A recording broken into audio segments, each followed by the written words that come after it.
dunia itu ada alam apa? Kubur. Sebelum pindah ke akhirat, pertengahannya ada alam kubur.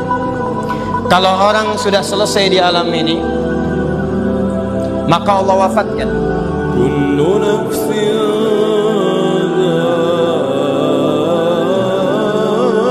dha'iqatul maut, thumma ilayna turja'un. Setiap yang punya jiwa akan kedatangan maut. Siapa yang bawa maut? Namanya malakul maut. Kalau malakul maut sudah bawa maut, maka dia mulai mewafatkan sampai meninggalkan dunia ini.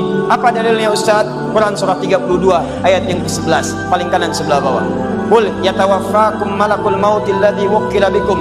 Kata Allah, katakan Muhammad kepada semua umatmu, setiap yang punya nyawa itu akan diutus malakul maut untuk mencabut nyawanya.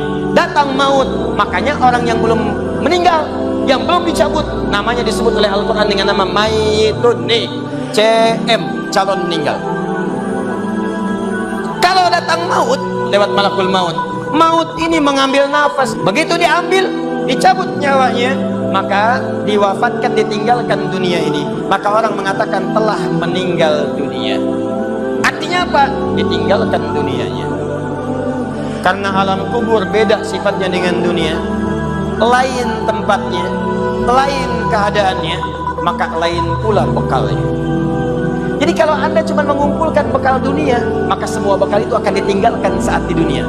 Maka orang mengatakan meninggal dunia, maksudnya meninggalkan dunia dengan semua bekalnya.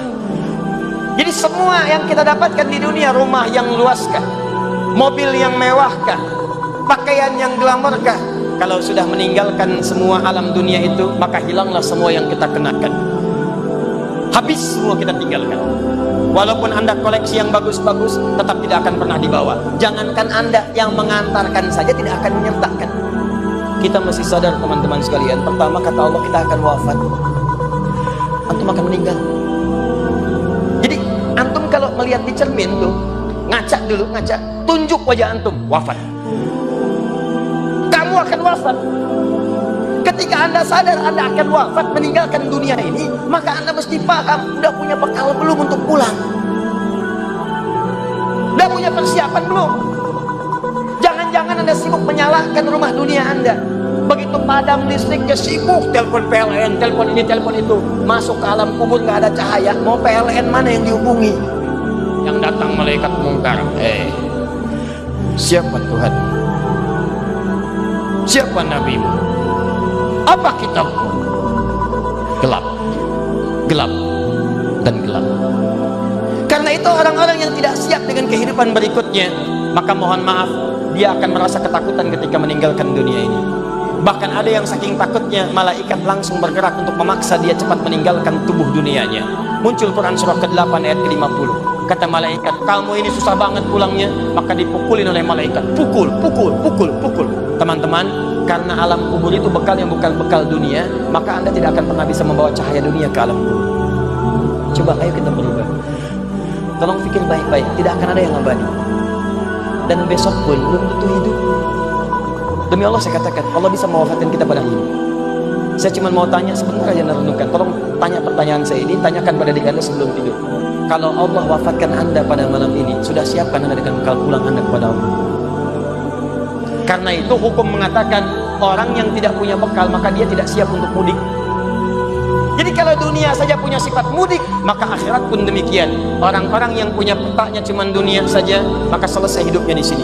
Kata Allah, nih saya berikan gambaran, yang visinya cuma sampai sini, maka saya berikan semua kenikmatan dunianya seperti yang dia inginkan. Tapi begitu selesai ini, ditenggelamkan di alam kubur sampai kedalaman yang paling dalam. Turun ancaman. Kata Allah, hei, yang terlampau sibuk dengan dunia, suaminya sibuk cari harta, hitung lagi, hitung lagi, hitung lagi. Istrinya sibuk kumpul-kumpul dengan sesamanya, cuma membicarakan harta suami. Sosialita yang senang dengan kumpul-kumpul saja, tidak ada manfaatnya, cuma ngobrol, cuma gibah, cuma macam-macam. Coba ayo kita berubah. Tolong pikir baik-baik, tidak akan ada yang abadi. Dan besok pun belum tentu hidup. Demi Allah saya katakan, Allah bisa mewafatkan kita pada hidup. Saya cuma mau tanya sebentar aja, renungkan. Tolong tanya pertanyaan saya ini, tanyakan pada diri Anda sebelum tidur. Kalau Allah wafatkan Anda pada malam ini, sudah siapkan Anda dengan bekal pulang Anda kepada Allah.